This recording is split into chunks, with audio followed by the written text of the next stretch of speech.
Sobat Psikologi. Halo Sobat Psikologi. Halo Sobat Psikologi. Halo Sobat Psikologi. Halo Sobat Psikologi. Perkenalkan, kami adalah mahasiswa dari Fakultas Psikologi Universitas Merdeka Malang. Akan menyampaikan suatu hal terkait dengan eating disorder atau gangguan makan. Jadi, gangguan makan atau eating disorder ini sekarang cukup banyak terjadi di Indonesia. Hal ini disebabkan akibat banyaknya orang yang merasa bahwa dirinya tidaklah sempurna. Orang yang selalu merasa tidak puas akan dirinya sendiri. Dan dari sekian banyak orang yang mengalami gangguan makan ini, rata-rata kebanyakan perempuan yang mengalaminya. Karena banyaknya perempuan yang menginginkan tubuh ideal sampai menghalalkan segala cara untuk mendapatkan tubuh yang ideal. Oleh karena itu, di sini akan ada dosen dari Fakultas Psikologi Universitas Merdeka Malang, yaitu Ibu Rati Agustin Rahmaningrum, SPSI MSI. Mari kita simak penjelasan dari beliau berikut ini. Sebelumnya, boleh diperkenalkan dahulu, Ibu. Oke.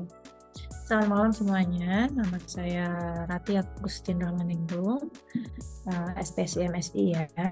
Saya sekarang dosen Fakultas Psikologi Universitas Merdeka Malang. Baik, hari ini kita akan melakukan sebuah wawancara ya Bu ya, mengenai eating disorder. Untuk pertanyaan yang pertama, apa sih eating disorder itu Bu? Eating disorder itu adalah gangguan makan ya. Jadi gangguan makan ini sebenarnya kondisi kesehatan mental yang mengganggu biasanya di usia remaja. Ya, biasanya ditandai dengan perilaku-perilaku yang tidak sehat tentang cara makan, ya, cara makan individu tersebut. Untuk pertanyaan kedua, penyebab terjadinya eating disorder itu apa sih Bu? Dan bagaimana kita bisa mengetahui kalau kita itu sedang mengalami eating disorder? Penyebabnya ya, jadi sebenarnya eating disorder itu ada beberapa jenis ya. Sebenarnya ada anoreksia, kemudian bulimia, kemudian BED. Anoreksia itu kan biasanya kecenderungan untuk membatasi makanan. Jadi untuk ingin makan ya, biasanya seseorang itu pengen membatasi makanan yang akan dimakan gitu. Jadi ada keinginan untuk saya sudah cukup makan hari ini, jadi saya tidak ingin menambah asupan lagi untuk makanan. Kemudian kalau bulimia itu lebih ke keinginan makan yang berlebih. Tapi biasanya kalau keinginan makan berlebih ini, si bulimia itu lebih ke memuntahkan lagi ya. Memuntahkan lagi. Kemudian karena apa? Karena ada keinginan untuk dia cemas nanti tubuh saya bertambah gitu ya, karena berlebihan itu tadi. Kemudian kalau PID itu biasanya tapi dia tidak memikirkan atau memfokuskan pada gizi yang ada di dalam makanan tersebut. Jadi keinginan untuk makanan yang manis, minuman yang manis itu biasanya yang dialami oleh PID. Jadi itu adalah jenis-jenisnya. Nah, penyebabnya itu tadi karena sekarang untuk makanan ya, untuk jenis-jenis makanan itu sekarang kan banyak sekali. Untuk makanan yang beredar ya, GoFood, ShopeeFood kayak gitu, atau makanan-makanan jajan-jajan yang ada di luar gitu ya, itu sebenarnya sangat bisa memicu untuk seseorang mengalami gangguan makan tersebut. Jadi sebenarnya kalau gangguan ini bukan karena genetik gitu ya. Sebenarnya ada keturunan juga ini genetik itu juga ada, tapi biasanya karena faktor lingkungan itu tadi ada tersebar makanan-makanan yang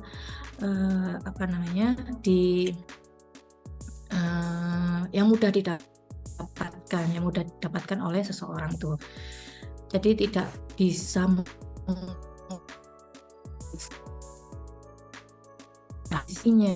kemudian tidak bisa memperhatikan makanan-makanan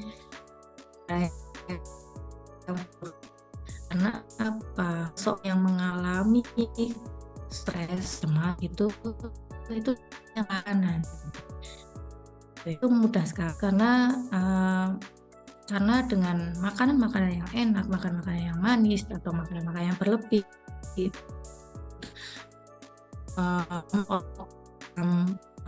seorang itu bisa memberikan rasa kenyamanan, kenikmatan atau kebahagiaan gitu. Biasanya penyebabnya adalah stres gitu. Untuk bisa memahami hal itu gimana, Bu? Kayak kita harus sadar kalau jangan kayak gini, nanti aku masuk ke anoreksia, masuk ke bulimia tadi. Oke. Sebenarnya cara mengenali diri itu mengalami gangguan itu sebenarnya susah ya, karena kalau kita makan itu kan sudah hal yang wajar gitu ya, pengen makan yang manis, makan yang berlebih itu sebenarnya wajar, apalagi ketika kalian ya biasanya lagi sedih, lagi stres hari ini, lagi capek itu pengennya kan pengen makan atau pengen minuman yang manis kayak gitu ya.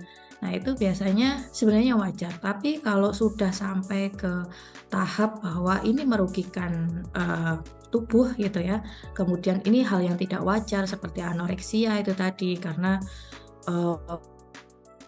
benar-benar membahas nggak mau makan gitu ya, karena pengen tubuh saya ini langsing gitu ya, untuk diet ini saya harus mengurangi makanan kayak gitu, atau yang bulimia itu tadi atau PD itu tadi yang saya pokoknya ingin makan hari ini, nanti tubuh saya menggendut atau membesar kayak gitu urusan nanti, yang penting saya pengen makan hari ini gitu ya.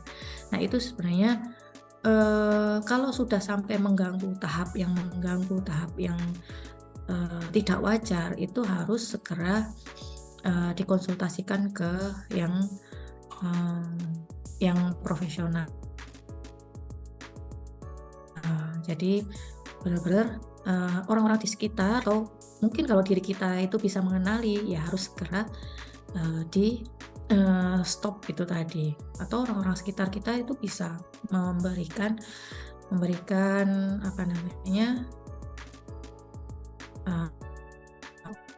pandang bahwa ini sudah sangat mengganggu gitu.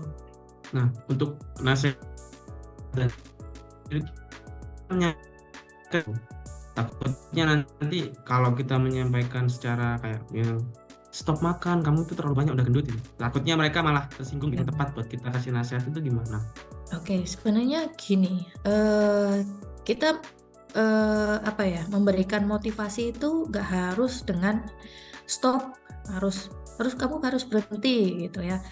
Kalau orang ngerokok gitu ya, orang yang merokok itu sebenarnya dilarang pun nggak bisa gitu kan ya. Tapi biasanya orang-orang yang di sekitar kita itu memberikan pandangan bahwa kalau sudah terjadi dampak buruk terhadap orang tersebut, misalnya itu tadi mudah batuk gitu ya kalau orang yang merokok.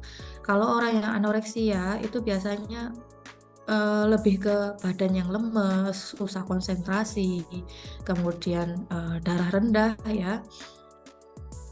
Kemudian itu biasanya akan muncul terjadi.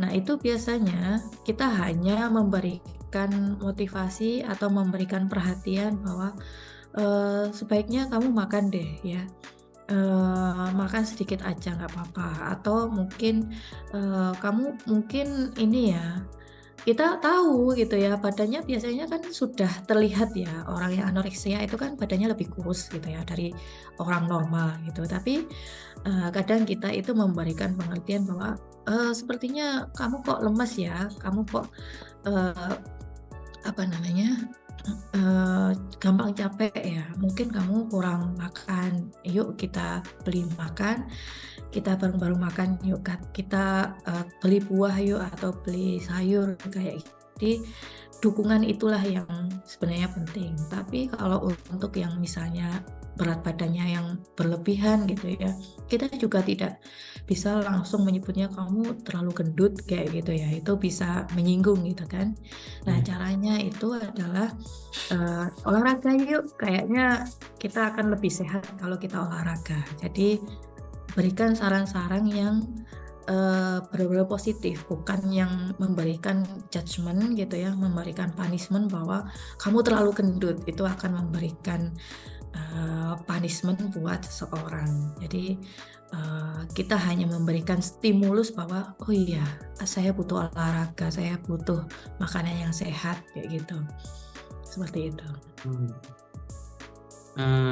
Untuk pertanyaan yang terakhir Bu ya, apakah eating disorder itu bisa disembuhkan?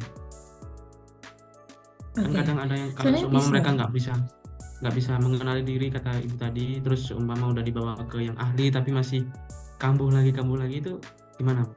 Apakah masih bisa ada Oke. kesempatannya disembuhkan?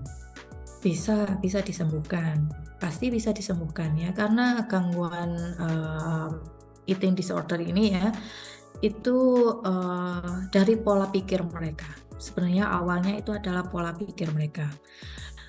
Kadang ada masalah, itu di bawah stres kayak gitu, itu akan membawa mereka untuk melakukan reward bagi mereka. Rewardnya itu bisa dengan makan, bisa dengan pola hidup yang tidak sehat, yang lainnya kayak gitu.